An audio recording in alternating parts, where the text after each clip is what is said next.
I want to help you guys understand where people are coming from when they save for retirement. Some people save for retirement and their goal is to never touch the main nest egg, right? They don't want to touch what's called the principal, right? So if you have $1 million, you don't want to start living on $1 million. You don't want to say, well, $1 million, if I divide out $1 million over 20 years, I get X amount, I get whatever, $5,000 a month. But $5,000 a month, and then in 20 years, I'll be out of money and maybe I'll be dead by then.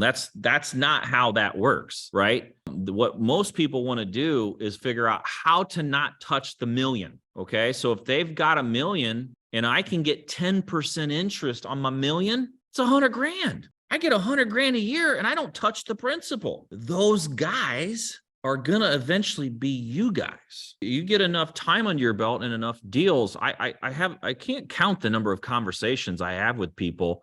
I just had this conversation with a friend of mine over the weekend.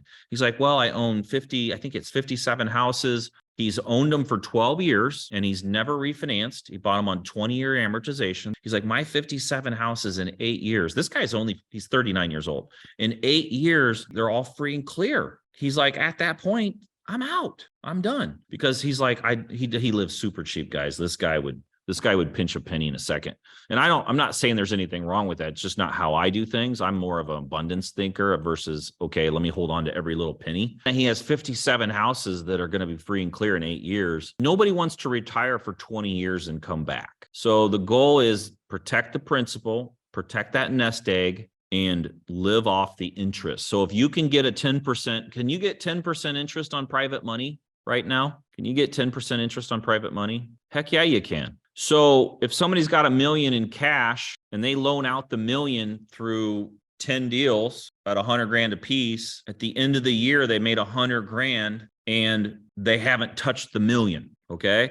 There's more of those people out there than you realize. There's more of those people out there than you realize. Let me give you an example of why that's true. 34% of all homes in the United States are owned free and clear. Let me put it into perspective. Get in your car, drive down the street. Every third house you pass is free and clear. If you drive for 5 miles through your town, how many third houses do you pass? Hundreds. So there's a lot of those people out there that will lend money at 10%, 12%. So just remember that a lot of those people live inside of your cash buyers list. They just are waiting for the right contact. And if you've done a good job of building a relationship with your buyers list, they're waiting for your call. Now, what I do, guys, I'm like, I give a lot. I give to my cash buyers list. I give resources.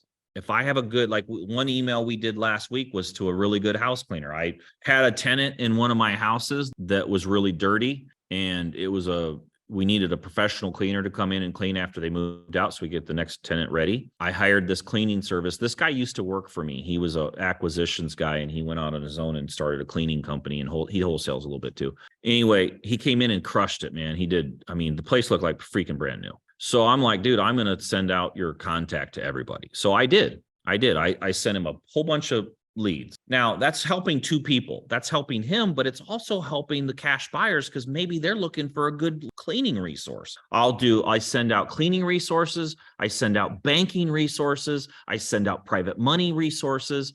I send out contractor resources. I give to my email list. I give to my cash buyers list because then when I go to ask, I get. If I ask my list for, do you have any leads for houses? They stop what they're doing and they give me referrals for free. So if you're doing this same stuff, you get a good contractor and you don't need him, hand him off. You get a good banker that's helped you finance a lot of projects, hand him off. You get a good, I don't care if it's concrete, yard, landscaping, gutter cleaner, I don't care. You got a good service, hand it off to your cash buyers list, they remember. And then when you need them, they're there for you. If I do all that stuff, and then if I reach out to my cash buyers list for private money and somebody's going to retire and they're looking to place cash, they'll respond. So make sure that if you need private money, make sure you're reaching out to your cash buyers list, but don't be only taking. Don't be just take. Give. When you've got a good resource, share it with people. Let me help you understand something. Some of you guys, man, I would never do that. Matt's wrong about this one because I have this good contractor and I don't need him all the time, but I'm not going to tell everybody about him because then what'll happen is when I do need him, he won't be available. That's false. You'll get more resources by giving. You'll get more contractors will come out of the woodwork knocking at your door when you ask. If you want to book a call with Matt's team to learn the fastest way to consistently close 3 to 5 deals a month, send an email to hello@realestatemat.com with the subject line that says coaching.